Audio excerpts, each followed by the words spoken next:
Assalamualaikum warahmatullahi wabarakatuh. Ni hao. Ohayo gozaimasu. Kepada seluruh pendengar kita, saya Antiro Jagatraya. Ketemu sama kita di sini di podcast abstrak IC Bella Salsa Interaction. Oke, di sini nggak sendiri nih guys. Sebelumnya perkenalkan, aku Salsa dan aku di sini ditemenin sama temen aku yang kece-kece ini. Siapa itu? Aku Bella. Aku Aisy. Nah, di podcast perdana kita ini kita tuh bakal cerita-cerita tentang masalah kesehatan pribadi, cara kita menanganinya, dan diskusi tentang obat dari kacamata konvensional dan tradisional tentunya. Oke, sesuai sama judul podcast kita hari ini ya, Rek. Kalau sakit, minum obat apa? Nah, kalau pembahasan kita tentang kesehatan sekarang nih, pasti gak jauh-jauh dari permasalahan pandemi COVID. Iya, benar-benar.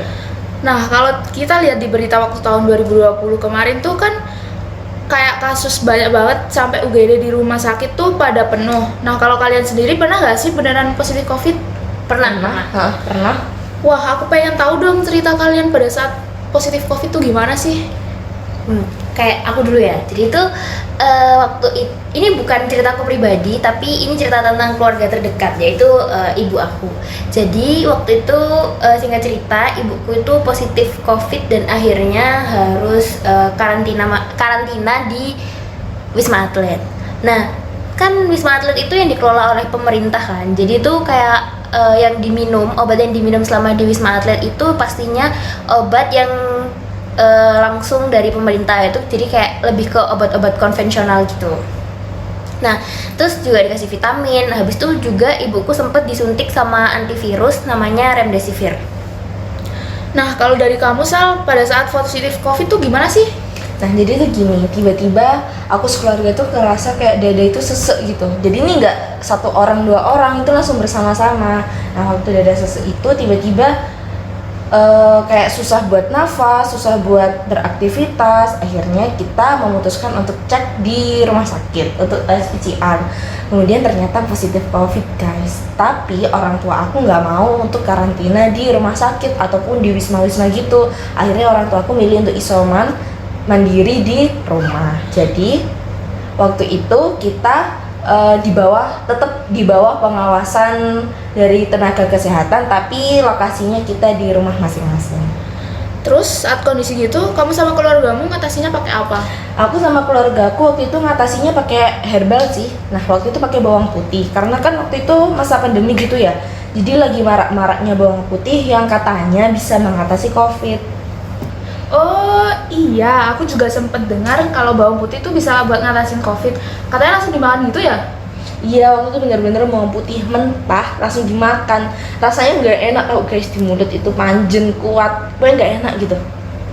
Tapi kira-kira itu beneran bisa nggak ya? Aku tuh pernah baca jurnal, ada orang yang meneliti tentang bawang putih. Nah, katanya itu ternyata kandungan dari bawang putih terbukti memiliki efek imunomodulator, yaitu salah satu senyawa namanya itu alin. Nah, yang menunjukkan bahwa alin memiliki potensi antivirus yang baik untuk meningkatkan imun di era gempuran COVID-19 ini. Oh, itu kalau secara konvensional ya? Tapi kalau secara TCM tuh gimana sih? Aku pernah baca di buku herbal TCM. Kalau secara TCM itu bawang putih memiliki sifat yang hangat. Nah, bawang putih itu juga berhubungan dengan organ paru-paru, usus besar, limpa, dan lambung yang berfungsi untuk menguatkan lambung. Wait guys. Kan COVID itu kan menyerang paru-paru ya? Tapi kok indikasinya menguatkan lambung? Nah, jadi dalam teori Wuxing atau teori 5 unsur itu, lambung dan paru-paru ini memiliki hubungan ibu dan anak, yang mana hubungan ibu dan anak ini saling menghidupi. Hah? Ibu anak tuh maksudnya gimana sih? Jadi, ibu anak itu gini, kalau misalkan dianalogikan dalam kehidupan nyata, kalau semisal anaknya sakit, kan ibunya yang mengobati. Nah, dalam teori Wuxing tuh juga kayak gitu. Jadi, organ lambung berperan sebagai ibu dan organ paru ini berperan sebagai anak. Jadi, kalau organ paru ini lemah, maka organ lambung yang menguatkan. Oh, jadi gitu. Tapi guys, kan herbal itu banyak ya? Masa cuma bawang putih aja yang bisa nangani COVID? Enggak kok, nggak cuma bawang putih, ada yang lain. Kalau nggak salah aku tuh pernah baca, namanya itu jahe merah, ya nggak sih? Iya, benar-benar. Loh, tapi kan jahe itu banyak ya, ada jahe emprit, jahe gajah. Tapi kenapa kok bisa jahe merah? Nah, jadi di antara ketiga jenis jahe itu, jahe merah terbukti memiliki kandungan minyak atsiri yang paling banyak dibandingkan jahe emprit sama jahe gajah. Nah, terus dulu itu pernah ada orang yang melakukan penelitian untuk membuktikan bahwa jahe merah ini tuh bisa buat mengatasi COVID. Salah satu senyawa yang katanya ampuh itu adalah zingiberol. Oh gitu, keren banget ya herbal di Indonesia ini. Oh ya, tadi kan kalau dari cerita aku tuh lebih pakai obat COVID secara konvensional. Terus kalau dari ceritanya Salsa, dia tuh lebih pakai obat yang tradisional atau kayak obat herbal gitu kan. Nah, kira-kira dari dua obat itu tuh mana yang lebih berpotensi untuk menangani COVID? Oh ya, aku itu pernah baca jurnal dan hasil penelitian secara in silico yang ngebandingin binding affinity antara zingiberol di jahe merah sama remdesivir. Ternyata nilai binding affinity remdesivir yang dihadang bisa jadi obat darurat COVID lebih tinggi dibanding zingiberol. Nah, kalau nilai binding affinity ini semakin rendah nilainya, maka semakin dia berpotensi tinggi untuk berkaitan dengan senyawa lain. Nah, kalau dari hasil penelitian ini, sebenarnya lebih berpotensi zingiberol dari jahe merah sebagai inhibitor ACE2 daripada remdesivir. Oh, keren banget ya, ternyata obat herbal itu nggak kalah kerennya dari obat konvensional. Dan dari jurnal yang tadi sempat dikutip Bella itu, ternyata obat herbal lebih berpotensi daripada obat konvensional.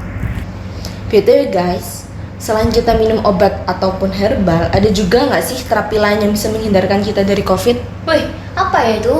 Nah, jadi di Prodi Batra itu kita diajarkan 4 kompetisi utama. Itu ada akupuntur, herbal, pijat, dan nutrisi.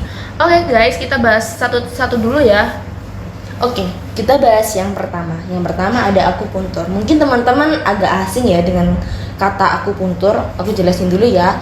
Menurut buku pedoman praktis belajar akupuntur berasal dari kata Latin. Ada 2 kata yaitu acus dan puntur. Nah, acus sendiri artinya itu jarum dan puntur artinya menusuk. Jadi akupuntur artinya menusuk dengan jarum. Nah, ini aku juga mau kasih tahu nih ke teman-teman semua tentang titik yang berguna saat COVID-19.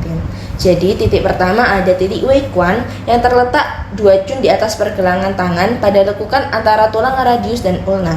Nah, titik ini gunanya itu untuk menguatkan paru-paru. Kemudian yang kedua ada titik Heku. Nah, titik Heku ini terletak pada lekukan antara os metakarpal 1 dan 2 pada pertengahan sisi os metakarpal 2. Terus titik yang ketiga ini ada titik Cusandi yang letaknya 3 cun di bawah titik tupi. Kemudian 1 cun dari sisi samping tulang kering tibia. Indikasi titik Cusandi ini untuk menguatkan lambung. Kemudian yang terakhir ini ada titik namanya San Yin Xiao yang terletak 3 cun di atas tonjolan tulang kering sisi tengah atau malleolus medialis, persis di tepi tulang kering.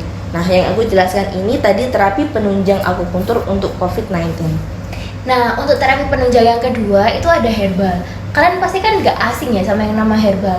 Nah, untuk yang herbal sendiri itu udah kita singgung sejak awal, yaitu ada jahe merah dan bawang putih.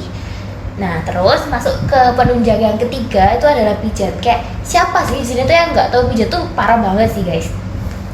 Nah, di sini ternyata COVID itu juga bisa diatasi dengan terapi pijat. Hah, sumpah? Pijatnya tuh gimana sih kira-kira? Nah, jadi itu gini, kita itu bisa menekan titik akupuntur yang udah disebutkan di atas tadi sama Salsa. Alah, kalau itu namanya bukan pijat, Kak. Iya, kalau gini nih namanya sebenarnya lebih spesifik acupressure. Jadi menekan titik akupuntur, Weiguan, Heku, Cusandi, dan Sanjinsao. Terapi ini tuh bisa dilakukan secara mandiri tanpa bantuan orang lain, jadi lebih praktis. Nah, yang terakhir nih guys, kita kan juga melakukan terapi nutrisi. Hah? Terapi nutrisi? Gimana itu? Nah, kata nutrisi ini kan udah nggak asing di telinga kita. Nutrisi ini juga bisa dibilang sama dengan kayak gizi. Jadi, pada saat kalian terpapar COVID, kalian bisa mengonsumsi buah-buahan yang mengandung vitamin C kayak jeruk, lemon, mangga, dan lainnya. Karena vitamin C ini dapat membantu meningkatkan daya tahan tubuh kita. Jadi Rek, tadi kan kita udah ngobrol banyak ya seputar COVID-19 dan juga terapinya. Dari pembahasan kita di atas itu, kalau sakit minum obat apa? Nah, mungkin dari kita ini menyarankan kalau kalian lebih baik minum obat herbal. Kenapa? Karena dilihat dari perbandingannya, kalau obat herbal ini lebih baik daripada obat konvensional teman-teman. Terus konsumsi obat herbal itu kalau secara berkepanjangan lebih sedikit efek sampingnya daripada obat kimia atau obat konvensional. Mungkin dari kita cukup segini aja. Semoga bisa membantu teman-teman kita di sini untuk meningkatkan imunitas tubuh, gak gampang sakit, sehingga hidup kita lebih berkualitas. Podcast kita sampai di sini dulu ya guys. Kami dari Abstrak pamit undur diri. Ya, kita mau lanjutkan ke kegiatan selanjutnya. Semangat buat semuanya. Jangan lupa jaga kesehatan ya. See you di next podcast. Bye bye.